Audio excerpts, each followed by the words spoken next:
We're live, Juana. Nice. It doesn't feel like it, but we are. Yeah, so I don't even know. I blanked out, but it happens. But welcome back to the podcast, Social Primate podcast. Thank you guys for tuning back in. Today I have Juana Hernandez on the podcast. Hello. She's a really good friend from a while back, and and I've had the chance to work with her. And first of all, tell us a little bit about yourself, Juana. I know you do interior design. I don't know if that's what you. That's what I do primarily. Yeah. I went to school for interior design. I've been working for interior design firms since I graduated, basically. And I've been doing that mostly, but also that's kind of allowed me to venture out and do other things. Some stuff I would do like freelance work that I would kind of learn on the job, just because one, I needed to branch out, and then two, there was an opportunity to do that. So I learned a lot about, for instance, like I do a lot of bookkeeping stuff, which was not fun, but paid pretty good for a while. And then, there's the graphic design aspect that I learned like from high school, and then I used those skills again in college to put portfolios together and stuff, which is not what I went to school for, but I learned those skills, so I use them. Right. And now I'm working on a couple companies. Aside from the interior design job, I'm doing like a candle company and a furniture company. So I'm designing, but I'm also doing the administration portion of it and the business side of it. So I'm learning a lot. No, I mean, that's good. I mean, if anything, that again, you're taking the experiences from whatever you're working on. Yeah, pretty much. And collectively using them as you move forward. Exactly. No, I mean, I that's why I kind of wanted to bring you here, to touch on a few subjects, because I know, somebody somewhere hearing this, if they are hearing it, If there's anybody out there. Those are crickets. Yeah. But the whole point is, somebody out there is thinking like, fuck, how do I get from where I am to where I want to be, in a sense, Right. I'm sure, you on your own, you're still working towards that. Yes. But, compared to where you were before, with the knowledge that you had compared to now, somebody out there wants to kind of know how you made that happen, Yeah. So, I mean, there you go, people. I have Juana here. That was basically a summary of what she does, but it's not everything, Right. But yeah, thanks, Juana, for coming through. I know I've been trying to get you on here for a year or something. I was thinking about that on the way over here. I was like, the first time we talked about me coming on, like, hey, would you do it? And I would be like, yeah, sure. And then the first time we really started trying to pinpoint a date was back in like July. Yeah, July last year, I think. Yeah. Right? Yeah. No. So it's been a while. while. Yeah. I mean, sometimes it's really. Let me take my fucking sweater off here. Jesus. It's getting hot. Anyways. Yeah, it's been a while. So. Yeah, no, and it's kind of hard to, because everybody's Yeah. busy. They're trying to schedule their stuff, but we made it. Yeah. It was especially because now we did it short notice. I think I just told you yesterday. I think you just told me yesterday, and I was like, yeah, I'm free. Yeah, see, that's when it's supposed to happen. Yeah. Yeah, exactly. But again, thank you again, Juana, for coming out. Sure. We were just talking about some topics right now. I don't even know how we got to that. I don't know either.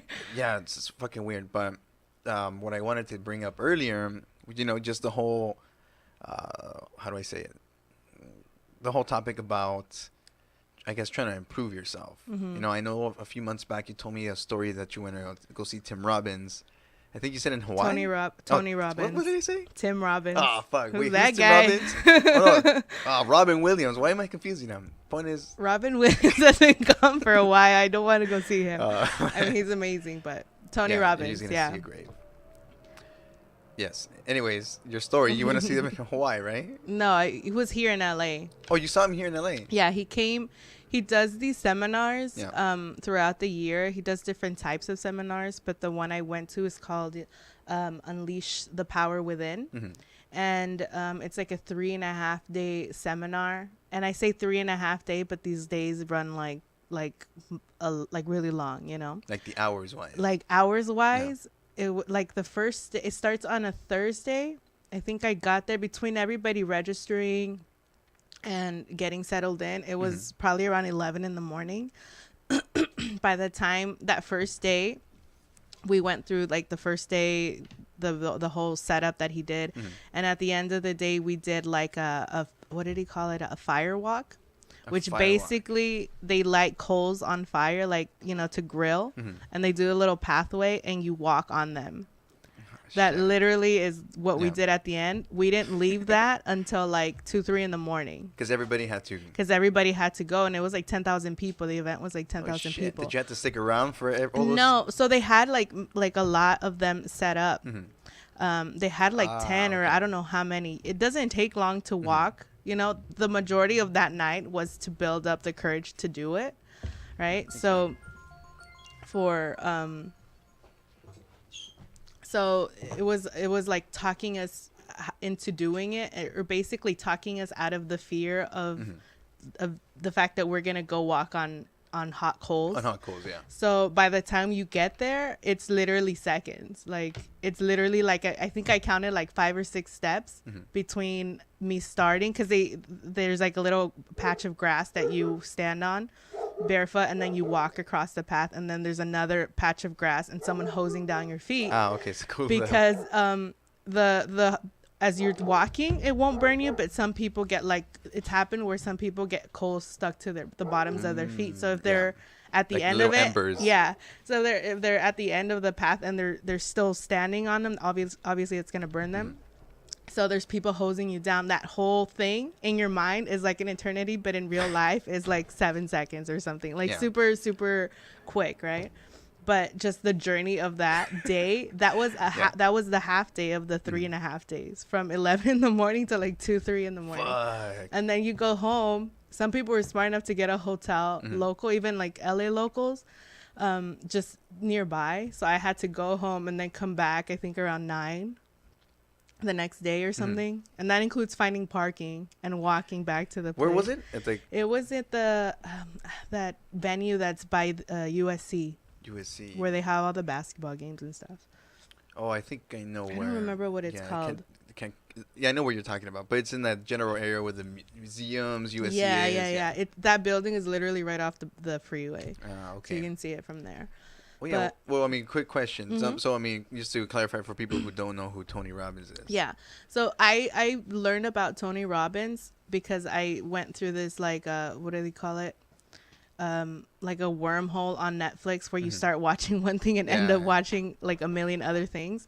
And at that time there was a documentary sort of. Oh yeah, it's called I'm Not Your Guru. And so I watched, and it's basically follows a certain amount of people through the journey of the seminar, right? So it basically shows you like a woman, I think it was a guy that was super depressed, and like you can see physically like he's he's just about to give up, and just in seconds, like not seconds but like minutes, just after talking to him, just his approach to dealing with this person that's depressed, like you can see a visible change in the guy's demeanor.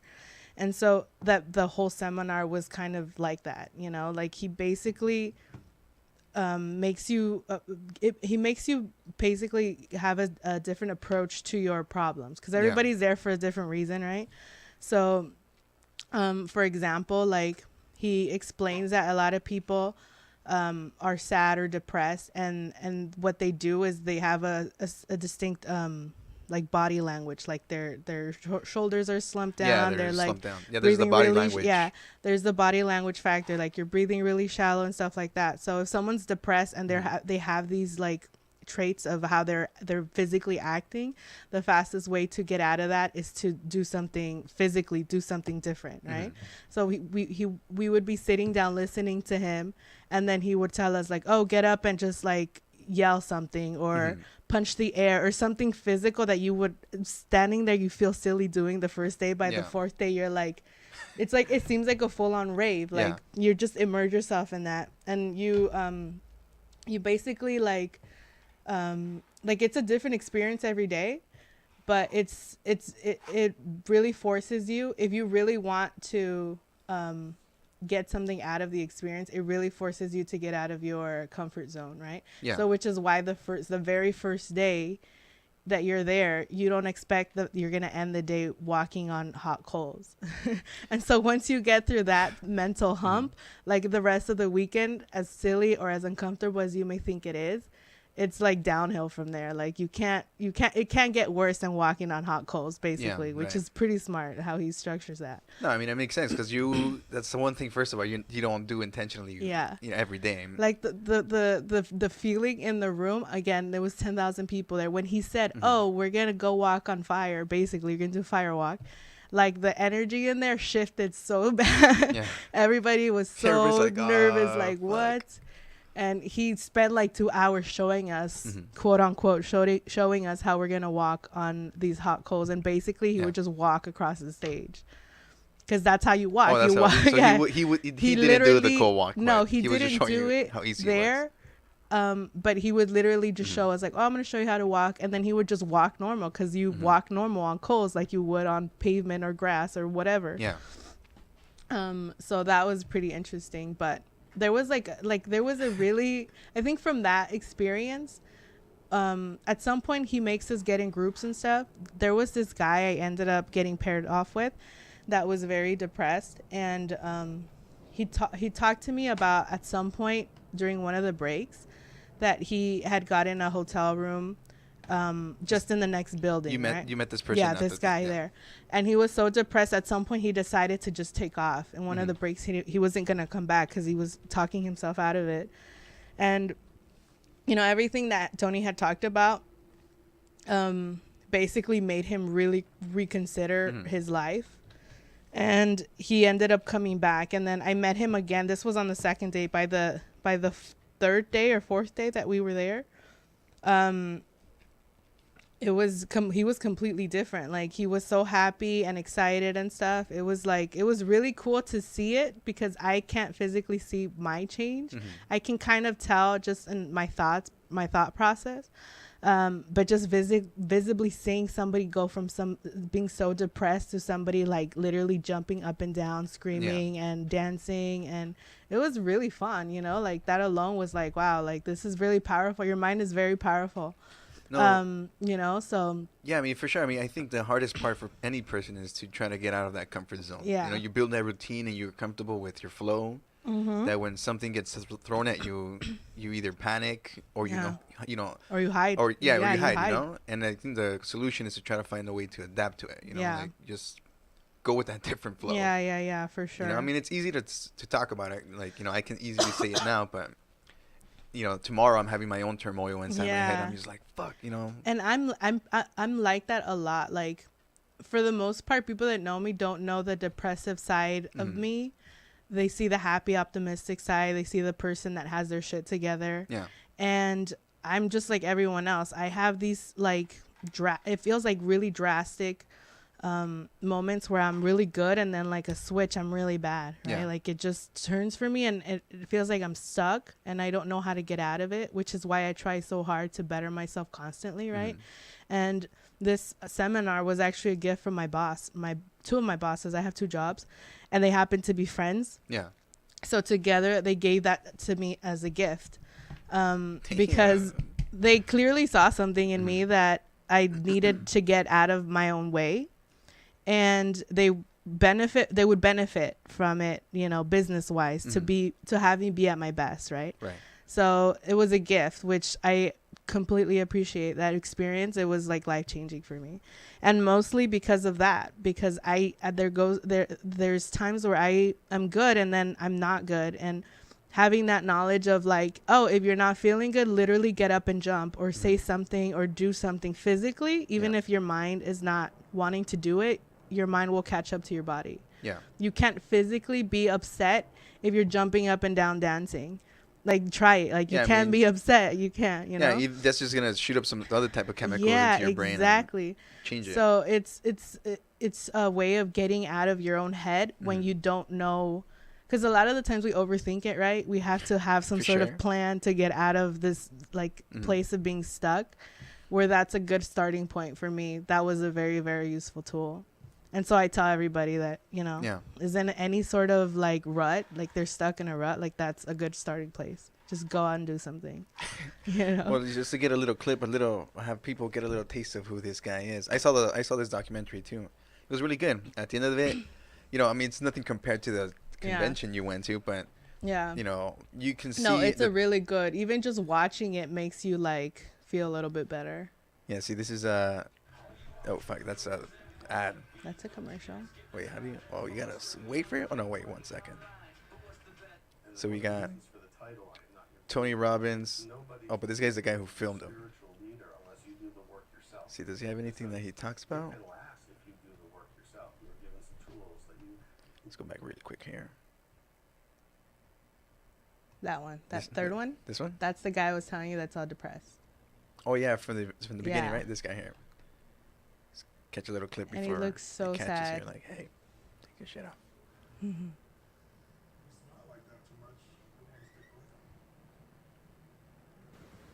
You've been so hard on yourself.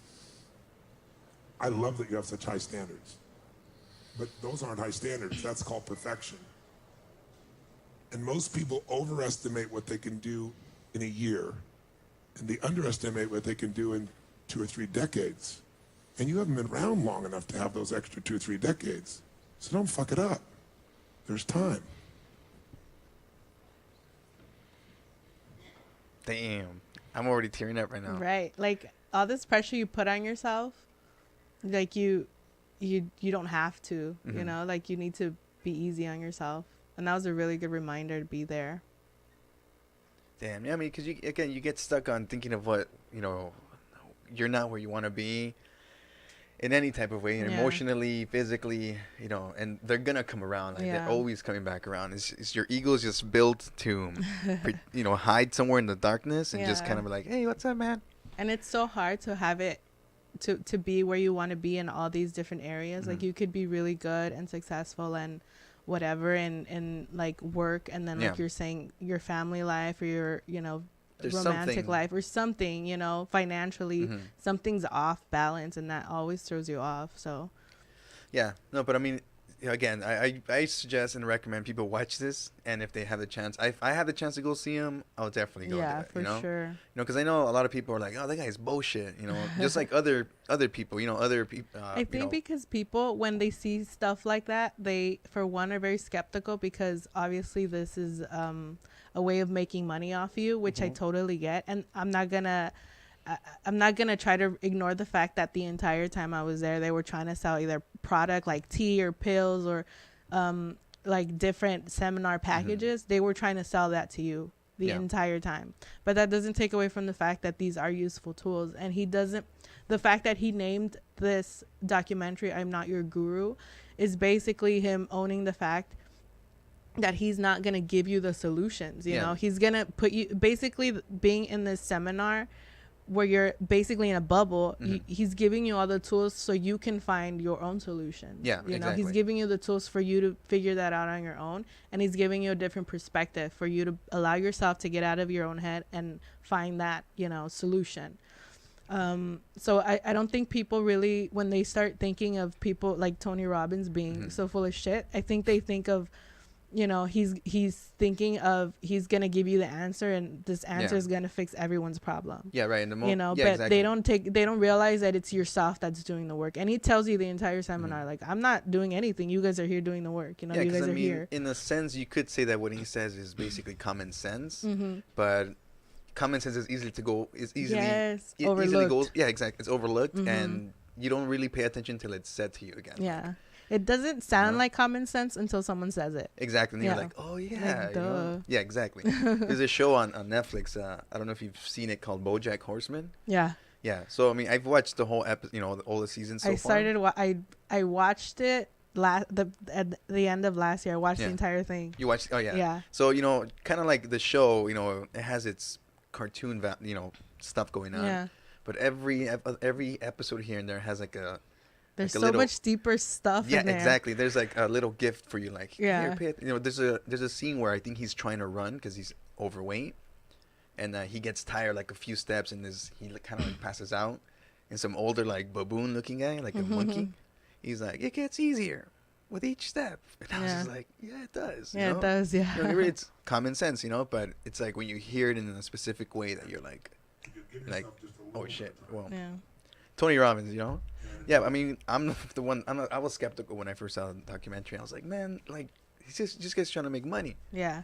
But I mean, it makes sense that he would make money. Why wouldn't he monetize his, his talent? Because it takes a special kind of talent to bring out this side of people, Yeah, exactly. So why wouldn't he monetize that? But at the same time, I think when we were there, he talks about how he grew up basically poor as shit. Yeah. And he talks about a specific Thanksgiving, I think it was, that they had no money for food or anything, and some stranger basically came over to his house and brought them, his entire family, food, right? And so where he was very grateful for this stranger who brought them food, and this is like the power of perspective again, where he was really grateful for someone that was feeding him at a time that they really needed it.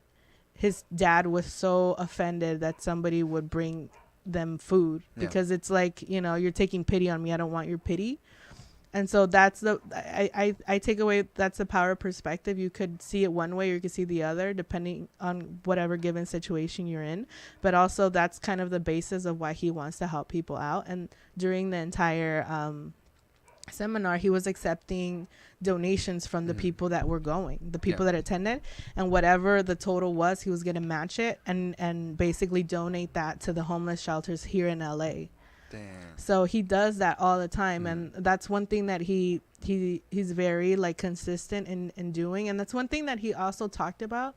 People are always trying to better themselves, and it's very like me when they don't realize that you also gain as a person by giving to others. Yeah. Right. And so, a different type of, and it's a different, it's a different type of reward for sure. It's to see someone's like genuine gratitude for something that you did helps you also it also helps you feel better about yourself. And I've experienced this because at a time where I just didn't want to do anything for myself, I started volunteering with this like nonprofit that would feed the homeless. And so I would go, and it was my sister-in-law's idea. So she wanted to go and she had no one to go with her. So I was like, I'll go with you.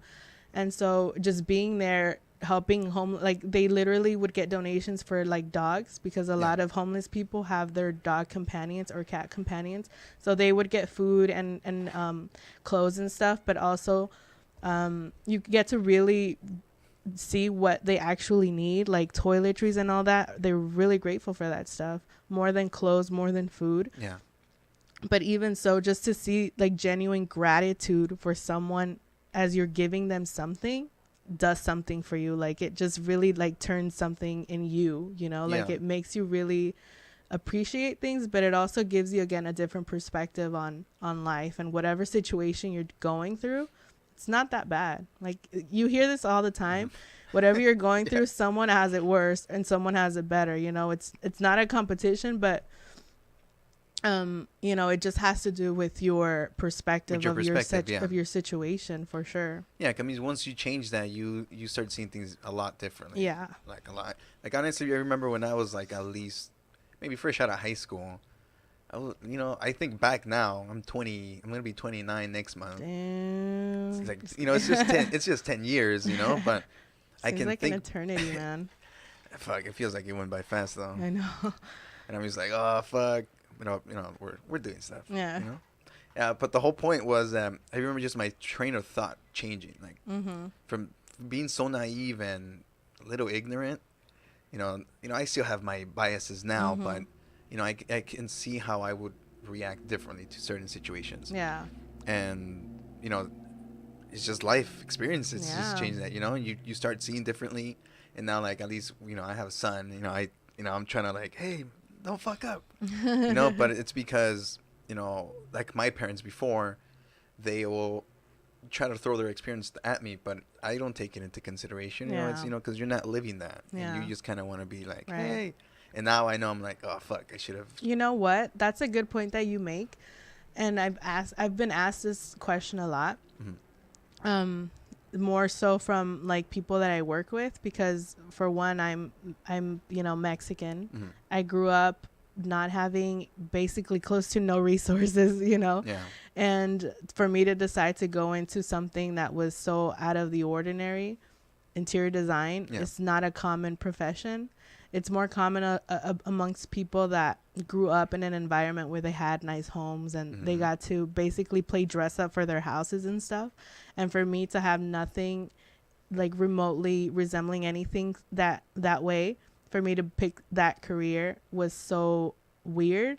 And I never thought about that until my boss pointed it out to me, and he's like, I look at you and I wonder what you did different. And I think part of that for me, going back to the way we grew up, I grew up with a single mother of 4 kids, and I was the only girl, so I was not allowed to stay home or be on my own a lot.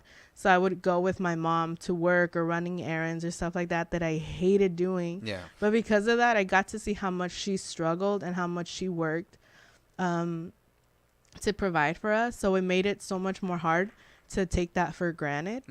And then also I was very fortunate that she never put any sort of pressure on me to do something or be something or not do something. Like, she basically, her only requirement was to finish school, like to make something of myself. And that's something I heard constantly as a kid.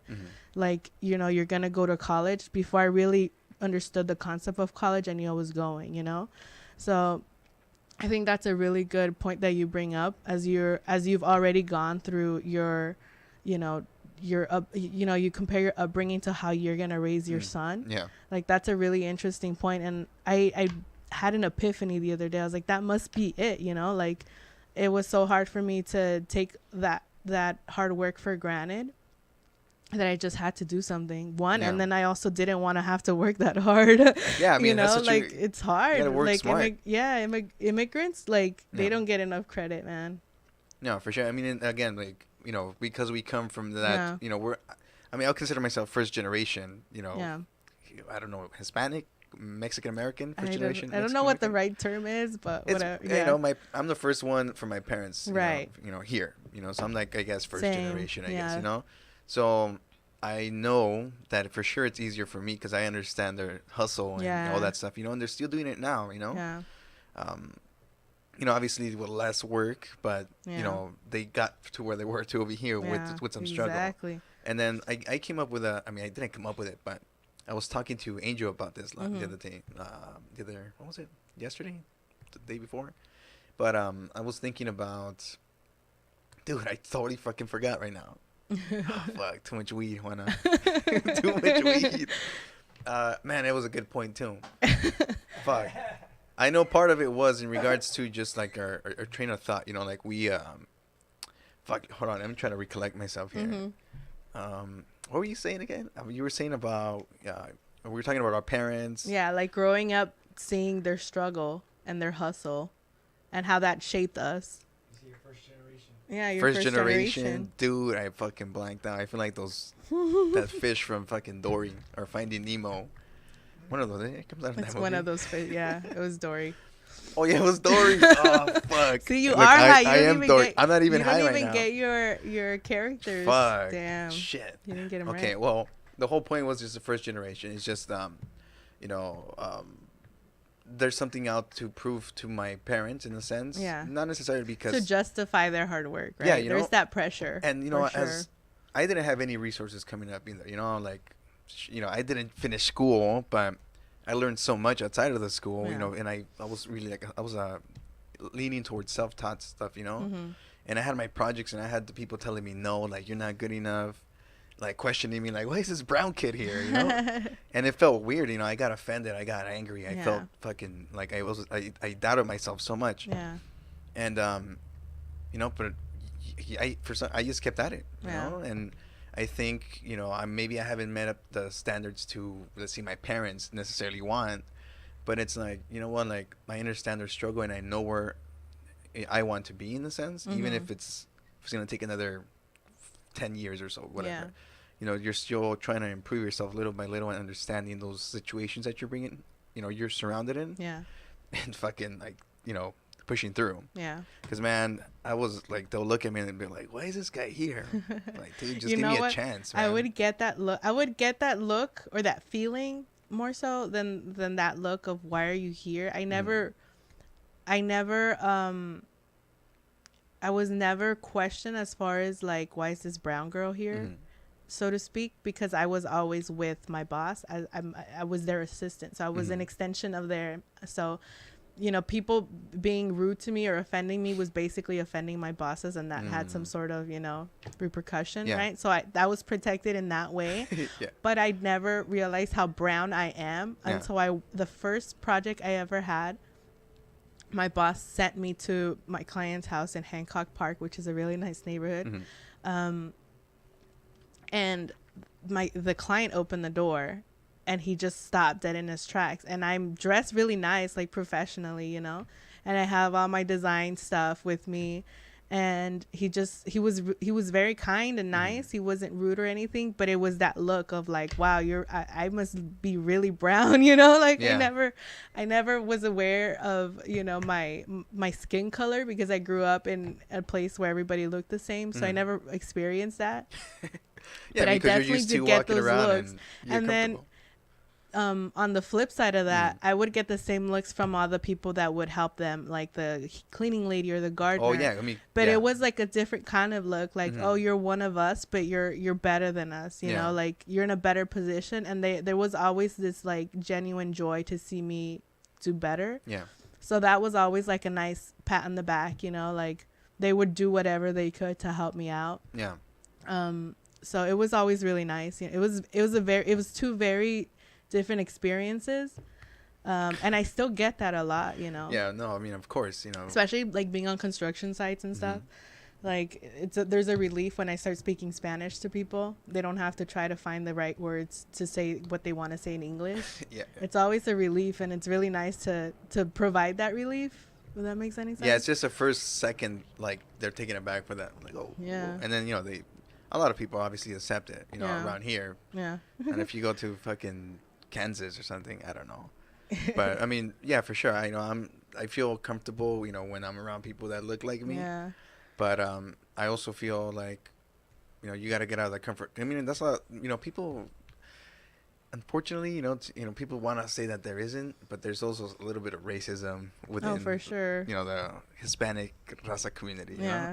You know, and you know, you gotta fix it little bit by little. But yeah, a lot of them, they'll be like, man, I don't want to work over there with the white guys. Yeah. And it's like, dude, I mean, just you gotta culture, you know, you gotta get involved with different cultures. You know?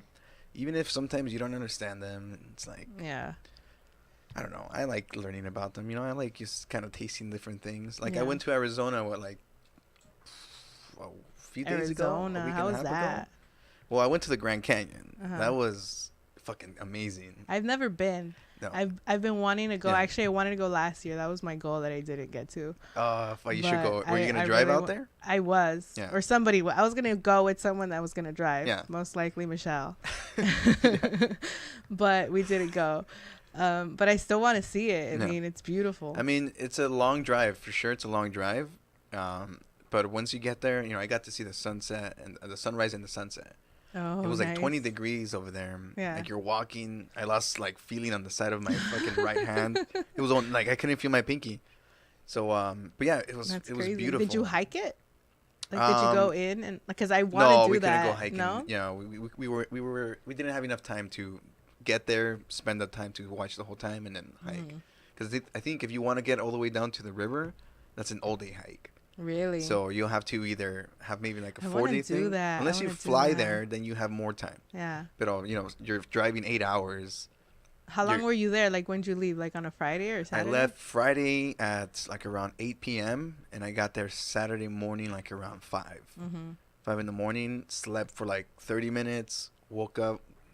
Drove to watch the sunrise. Because I think where we stayed to the park was like 20-minute drive. Watch the sunrise, got some fucking bomb-ass hotel in some place called like El Tobar Hotel, which I'll come back to with my story from earlier. Fucking big-ass windows with this, you know, scenery of the hotel. I mean, the Grand Canyon. That's dope. It was badass. And then, but basically, you know, the whole day, the whole weekend we were there. slept a total of maybe like 2 hours the first night. Oh fuck, it was horrible.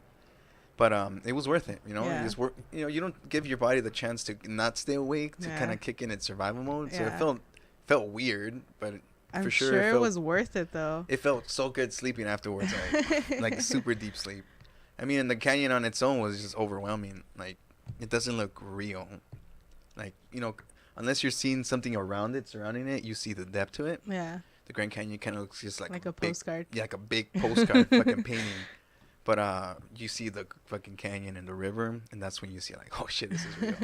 But yeah, beautiful. You should check it out. I want to check it out for sure. The whole reason I brought that up was because you know, you're in Arizona, so at least, you know, the cities that we went through to get to the Grand Canyon, there's a lot of like Caucasians, right? But the ones there's that are a lot of racism there. Is what I've heard. Yeah, well, very apparent racism. Like they do not. A lot of it. Not all of them, but there was a few where you come, you know, get off at this fucking gas station to get some food or take a break, take a piss, and you kind of just see like people just kind of staring at you, like, and I'm like, oh fuck, I know you're staring at me, man. Yeah. And they just kind of like do their own thing. But at the Tovar hotel, that's where we had breakfast. You know, the majority of it's not a fancy spot, but I mean, it's kind of pricey, I guess. But a lot of the people there were like, you know, older white people, and then, you know, we walk in, you could tell I'm Mexican. The only other Mexicans are just fucking serving the table and stuff. That's funny. And I'm just sitting down. You know what's funny? As you said that, your arm's not even tan. Like you don't even have a full on effect. Yeah, I don't even have Summer hasn't even kicked in. Exactly. Yeah, I get a fucking trucker tan, man. I'm like this. You see two different colors. But yeah, you'll see them come in, and I look all scruffy, like my hair's long. I just look like I just haven't slept for 10 hours. So I look cracked out, I bet. And they're just staring at me like, you see the couples just kind of staring at each other, being all formal. I'm just grabbing my food. We ordered some drinks in the morning, some Bloody Marys at 8 a.m. Of course you did. I had to, man. After an 8-hour drive, I was like, fuck that, I need a drink. And then they're like looking at us like, what the fuck? These guys are already drinking right now? But yeah, you know, it's not. You're giving us a bad name. Yeah, it's probably true. But you know what? Fuck it. It was a road trip. Yeah, no. Everybody lives around there. But yeah, they were just, you know, there's no way racist at all. Yeah. But there was just that taken aback, like, oh shit, like where is that guy here? Yeah. You know, but it was cool. It was fun. It was for sure like I just look at him and be like, yeah, what's up? Yeah. But I mean, it was fun. You know, it was a really fun trip for sure. That was in the back of my head. Because a lot of the places that are around there, you know, a lot of the working class people are Hispanics. Yeah. Everybody else there is just kind of like spending money. Yeah. You know.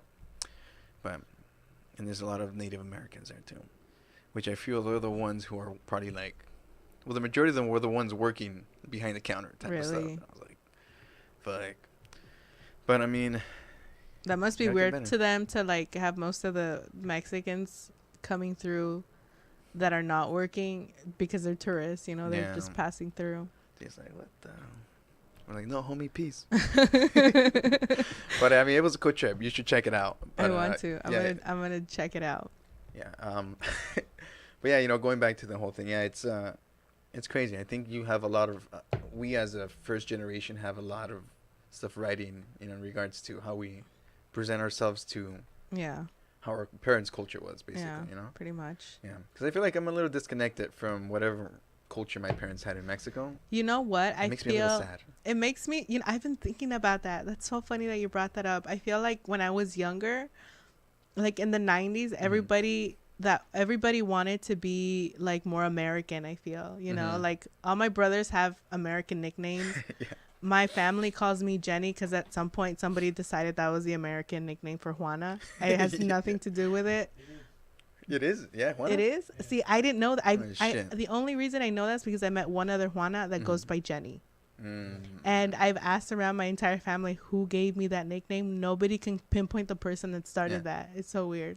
But as I've gotten older, I feel like I want to connect more with my Mexican heritage. Yeah, yes, same here. I don't feel Mexican enough to be like, to really wear that proud. Like, I don't know enough of the culture. I don't know enough of the history of Mexico.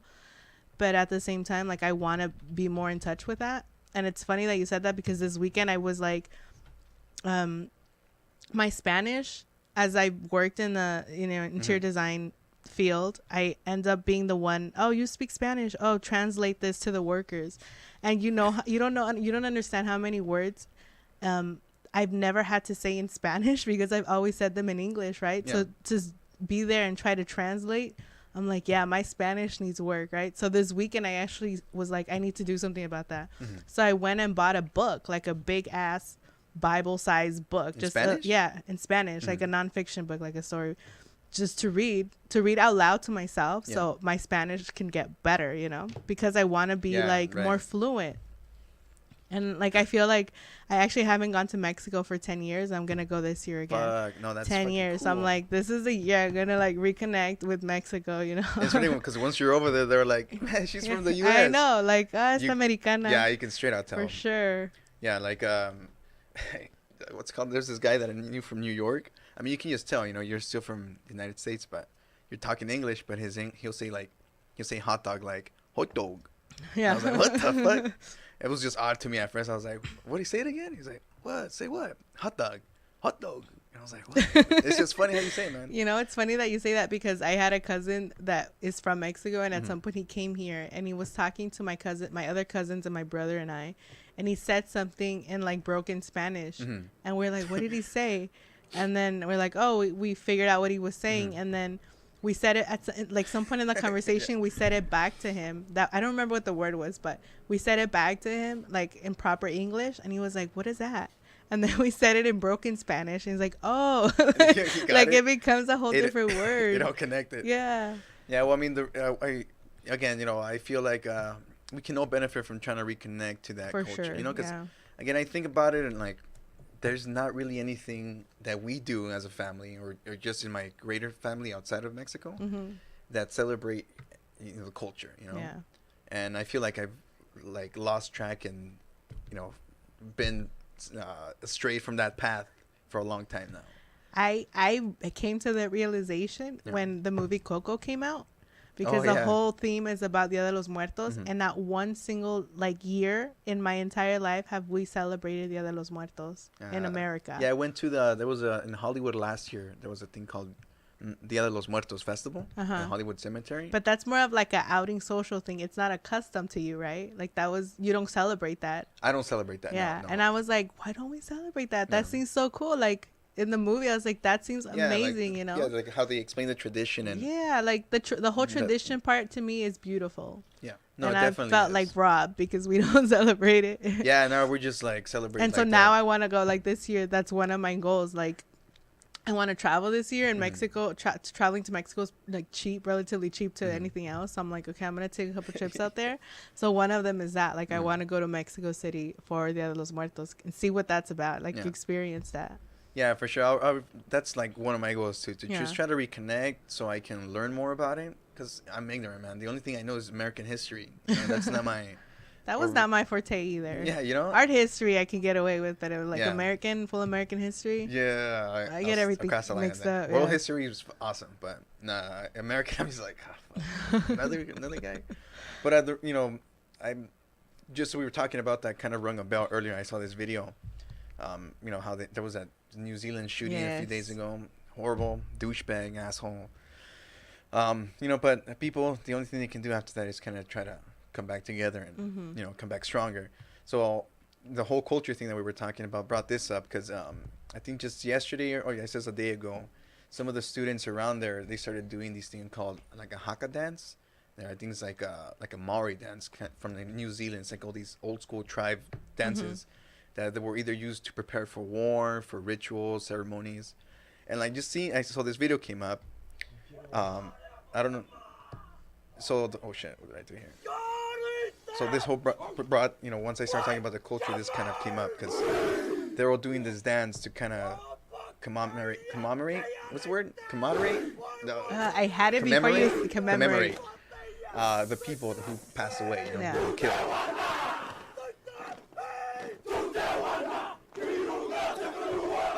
So the whole point is this dance to try to look as intimidating as possible. Right. You know what's funny? I saw this video like last year. I think it was like it came up on my feed on Instagram, and it was similar to that, but it was like a Hawaiian wedding or Yeah. something like that. And there's a lot of like tribal components to like a wedding ceremony there, and they had like dances like this, and you know, like again, it ties back to their customs, and Yeah. you know, it brings, to me, it kind of reminded me of like a church wedding. Like that's supposed to be a ritual that really binds you together. And so this wedding with the dancing and all that, it was very, very similar to this.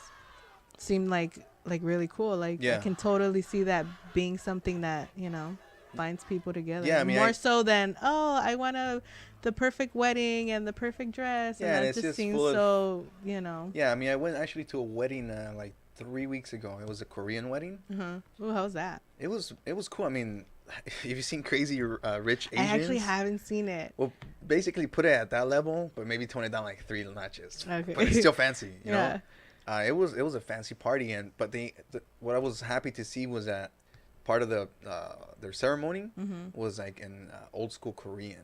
So they had like all the headdress, you know, the whole gear, painted faces. See, when I was younger, I would have thought that was so cheesy, and like I would have been like, oh, this is gross. But now as I get older, I really could appreciate more tradition, and not so much my tradition. Like I can see the beauty in other traditions, you know, from other cultures and stuff. Yeah, for sure. And there's something about, like, if my son was there, he would have been like, Dad, I'm bored. Yeah, exactly. Get out of here. It's like, no. And I try to explain to him, like, nah, dude, like, just like, look. But he doesn't, you know, there's a different perspective.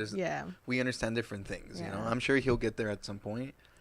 For now that I'm there now, you know, I'm like, oh, fuck, this is beautiful. Yeah. You know, and I had some other acquaintance that I went to their wedding probably a few months ago, and they also had like this Aztec ceremony, like this ritual. Oh, dope. It was pretty cool, you know. But again, I think that comes with with your age, as you try to reconnect with where you come from. You really embrace it. Yeah, like I'm in the process of getting a DNA test at 21 and me, the chromosome thing. You know what's funny? I was looking into that, and then somewhere, like I read like a meme or something online that was like, oh, that's just the government's way of like getting like all your sample? DNA and stuff. And I was like, oh my God, that's so true. They give you some fake graph. Part African American. Yeah. I mean, it's, I guess I can see how that's true. I could totally see it, but I'm like, now I don't know if I want to do it. Like, fuck it, you're right. But I mean, hey, I guess because I know Mr. Fontes, he did it. What did he have? I forgot all the results except one. I said he was like, I think like 8% Neanderthal. I totally and I was see like, it. Oh, yeah, like, so I was like, oh yeah, I can totally see it too. You know, because I mean, your body type kind of shows, kind of helps you learn. But point being is, I was gonna do it, but now you got me thinking, Juana. No, you should totally do it. He's like, nah, don't do it.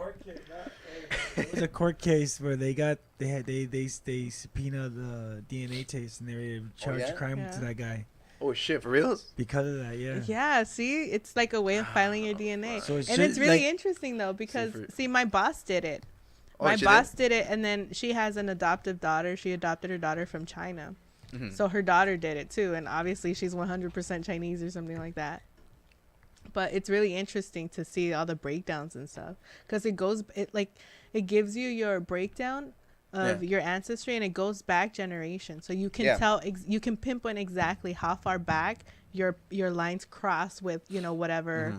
So it's really interesting. Yeah, I mean, that's why I want to get it. Like, I want to see my understanding of that was like it would give you percentages, like you're this percentage of this, you're this percentage of that. But when it gave you the breakdown of like literally dating back 100 years, 200 years, that's where the crossing happened here, and like that was pretty interesting. You know, like that. It's like really intricate. Yeah, but don't commit any crimes, because then you're screwed. Yeah, no, I mean, the first thing that came out here was like, can police get your DNA? 23andMe. Let's take a quick look here. We have what, 10 minutes? Yep. All right, let's see here.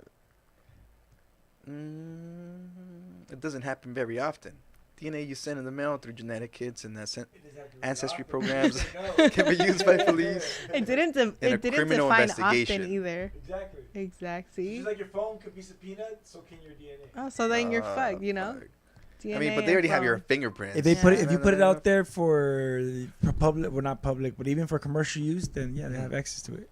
And see, Ancestry told AP it hasn't received such requests for genetic information in the last 3 years.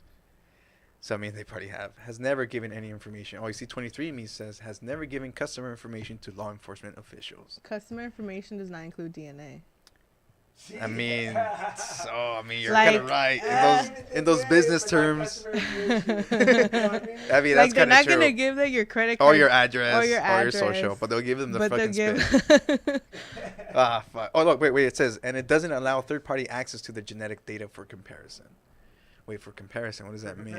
So they can still give them to you if you don't have it. If you, fuck. There's so many loopholes in the way you word things. Yeah, I always exactly. find it so fascinating to try to find. Yeah. You know true. how they're gonna screw you. That's why lawyers exist. Yeah, fuck, man. Well, we'll see. Point is, if I get the DNA test, I'll be on the next episode for sure. If I decide not to, I'm gonna go deep into why you shouldn't do it. So either way, the next episode you're hearing about DNA. There's this one for African Americans specifically that will give you like your African heritage. Go with that one. Try that one instead of 23andMe. I don't think they're gonna give it to the government.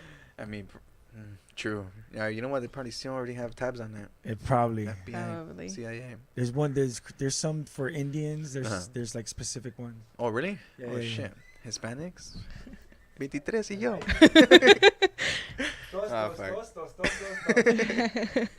Oh, man. Well, yeah, I mean, basically, you know, I guess people should try to, for sure, get out of their comfort zones. Yeah. Accept yourself for who you are and grow from it. Yeah, for sure. And get in touch with your roots, man. Yeah, get in touch with your roots. I think it's really important. I think that's a lot of problem with a lot of people. They just don't. Yeah. You know, because once you find yourself. I think that's part of finding yourself. Yeah. When we're, since we're talking about bettering yourself and growing and whatever, I think that's part of it. Like really getting to know where you come from, you know? Yeah, you know what? That's true. I think it is a big part of it. It now is. that you mentioned that it was like the common sense thing, like, you know what? Yeah, like you do want to know. It like helps to understand why you do certain things. Like if you start dating things back from like past generations or even like, you know, if we're talking about family trees, like the family on a separate branch, like what they're doing, you're going to find some similarities. Yeah. I think the reason I came up was because some customer I was working with, they said, oh yeah, I did the DNA test and I hope it doesn't fuck me over, because apparently a friend of them did the test and they found out that their parents weren't the dad wasn't the real dad. So, you know, they found out through a DNA test, and that's like crazy, you know, like That's you don't expect those fucking results. Like, hey, you're not my dad. It's like, what the fuck? Yeah. I mean, yeah, it's crazy. That's crazy. I had that happen to me like 3 years ago, but it's a whole different story, man. And I was like, what? Who Wait, am what? I? Yeah, it doesn't matter. It doesn't matter right now. I'm kidding, Wait, guys. no, now you can't. How much time do we have? We have enough time. We have enough time to like. Yeah, I mean, it's not a big deal, but so I mean, apparently, man, this is a whole new top secret message to the people. No, but I mean, pretty much just to sum it up, I had some girl reach out to me. She was like, hey, you know, trying to get to know me from Mexico, and I was like, oh, hey, what's up? Like randomly? Yeah, like randomly. on WhatsApp or something? No, it was on Facebook. Oh. It was on Facebook. She goes, oh, hey, like, you look familiar. I was like, oh, yeah, how so? Oh, yeah, I think I've seen pictures. And then, like, a few months later, she sends me a photo, and she goes, you're my brother. And I was like, what? She sends me a picture of me as a fucking baby. And I'm like, well, okay, this is getting fucking creepy. And she goes, yeah, like, you know, like, my dad and your mom met and all that stuff. And I was like, oh, fuck. And point is, that just led on to me finding out that this other guy exists trying to talk to me now. Like, hey, what's up, man? And, I mean, I haven't really talked to him because, you know, you're disconnected. You don't fucking know. Like, to you, it's just a random-ass dude. Yeah. You know? And you already have this conception of who is who in your fucking life. Yeah. And then somebody's just coming in here like, hey, man, I'm your dad. It's like, what the fuck? Yeah, I mean, at the time, it was crazy. You know, I don't feel weird talking about it now because who fucking doesn't have gone through this, you know? Yeah. You know, but, you know, so I'm sure somebody out there is like, hey, that happened to me. It's true, though. Like, for me, my mom, I grew up with my mom. I have 3 brothers that we were raised together with my mom. My dad was always in the picture, but he never lived with us. He would come and visit, right? But he had a whole separate family. And there's times where I forget that family exists. And I wasn't very close to my dad growing up. But again, this is the reason. And this happened, like, literally right after I left the seminar. I was like, okay, I really need to like let some of this shit go, you know? Yeah. So I literally, my dad lives like 5-10 minutes from there. So I stopped by to have a conversation. Totally freaked him out because that's not something I do at all. And so we just kind of reconnected that night, and it started our, you know, our father-daughter relationship. Yeah. But it, like, to circle back, like, there's a lot about me that I never identified with my mom or my brothers that I get from my dad. Yeah. And it's so obvious now. Like, there's certain characteristics of how I do things or my personality or whatever. And like now, like randomly he'll be like, oh, your sister does that, or your sister's like this too. And it's like, oh yeah, like I share traits with other people. Yeah, I know, that's what gets weird. Like, what? And it's hard. I mean, unless you have that, you know, I don't think you can ever, I mean, I'm sure you can accept a person as your brother, you know, half step brother, whatever they're called. But for sure it takes a process, you know? Yeah. At least, you know, to me, they're still my parents. He's still my dad. They're still my brothers, still my sisters, you know? Like, there's no distinction between anything that happened. To me, it's just who they are, you know? Yeah. So your father, who you were raised with, is not your biological father? Is that what happened? Yes. Yeah. As far as I'm aware, but 23andMe will make we'll sure. find out. So I guess I guess 21andMe, whatever it's called. Yeah. 23. What? Yeah, I think 21 is if chromosomes. you have Down Forever syndrome. 21. But yeah, man, I mean, it was crazy. It was I remember just thinking, I kept it to myself for a long time. And like you say, you kind of carry these things with you, and subconsciously they're just weighing down on you. They are, like, yeah. You know, and unless you finally decide to kind of like open up and speak about him, Yeah. you're gonna feel you feel that weight lifted. Yeah, you know, for sure. You remember when I brought it up to my mom, probably like 3 years ago. So how do you confront your mom? Like, hey, somebody hit me up on Facebook. I mean, at this point in my life, I was just fucking like, I was not in a good place. So I felt like, you know what, like, I'm already in a bad place. I feel comfortable enough to put myself in the worst place. You know, like, fuck it, I'm just gonna balls out, go balls out. And so at that moment, I told her like, hey, like, you know, is this true? You know, and she just said like, yeah, it is. You know, and like, just seeing her as a parent, you know, I'm her offspring. Just seeing her as a parent, getting to that moment of like having to tell your child like some fucking deep ass truth. It's hard, you know. It's hard. And I just remember her like kind of like breaking down and like crying, saying like, I'm sorry I never told you. And I just, you know, she goes, I didn't want you to think any different of me. And I was like, nah, like, dude, you're my mom, you know? I mean, sure, you can probably do some fucking fucked up shit to somebody, like whatever, you know, sell drugs to someone or start doing drugs. But like just the fact that seeing her in that position just made her feel so much more human. Yeah. You know, like, just know that she carried that for fucking years. Forever, yeah. You know, and then I'm here finding out, just confronting her about it. Like, hey, did this really happen? Like, I imagine that weight for her was as refreshing as it was for me, you know? Yeah.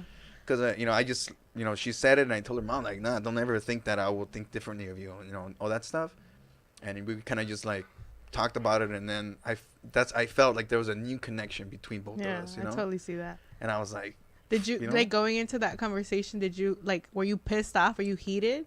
And then, like, seeing that reaction of your mom, like, it totally, I mean, I don't think I was ever really angry. I think I remember just one time thinking, like, I felt like identity crisis, like, who the fuck am I, you know? Like, I've been known as Eduardo Aguirre, and, like, now I'm fucking know that this other guy has some other as last name. It's like, who are you as a person, you know? But yeah, I mean, at that time I wasn't angry. I was probably just already really bummed out, and I felt like, fuck it, he's gotta be more bummed out. But then that kind of helped start like a building process. You know, like you start analyzing things, putting things together, and like you become stronger, you know, mentally, and you know how to challenge different things. Your understanding of how the world works and how your parents didn't have like some sort of guidebook to be your parents, like you understand that so much more. Yeah, I mean, as a father too, I understand more now that every single one of us, we like to occasionally think we have it together, but we're still fucking learning all the time, man. Like, there's no guidebook. For sure. We'll just pretend as much as we can like that we're doing good. That's one thing that I found out with talking to my dad was like all these years I resented him for not being around, and then come to show that he did that to not make me grow up in a toxic relationship where he's constantly fighting with my mom. He just took himself out of the equation altogether. And sometimes that's what and I totally appreciate that, you know. As an adult, I appreciate it. As a kid, I didn't. Yeah. Well, Juana, it's that It was time. fun. Thank you for coming out. You know, I hope Thank people you for are not having crying me. right now. I know. They're like, oh, fuck this podcast. Now, again, thanks again, Juana, for coming out. Thanks for having me. Dre, thank you again for the good stuff in the back. And that sounds weird. man, it's a trip. Take the compliment, man. Just take the compliment. Yeah, but Juana, thank you again. I hope next time, we have you around again, and we're not strangers. Yeah. Thank you everybody, and check us out next episode for some DNA For test some results. DNA results, yeah. And you are not the father. With Maury Povich. Fuck. Shit. Thank you guys. Peace. To now. Where can you get a hold of you guys at? Oh yeah, I mean, Juana, do you even want people to get a hold of you? I know probably the people who know us are like, they already know. They already follow you. I guess I don't even know what my Instagram is. That's the best way to follow me. Fuck. Well, yeah, I mean, podcast, Social Primate, Instagram. Always check us out every other Tuesday on the Super Audio Network on YouTube. And then a few days later, you can check the audio out on SoundCloud, iTunes, and Stitcher. Right. Whatever's easier for you guys. And what are your handles? I.am.Juana. I am Juana. There you go, people. She is Juana. I am Juana. No identity crisis there. No identity crisis there. Peace. Bye.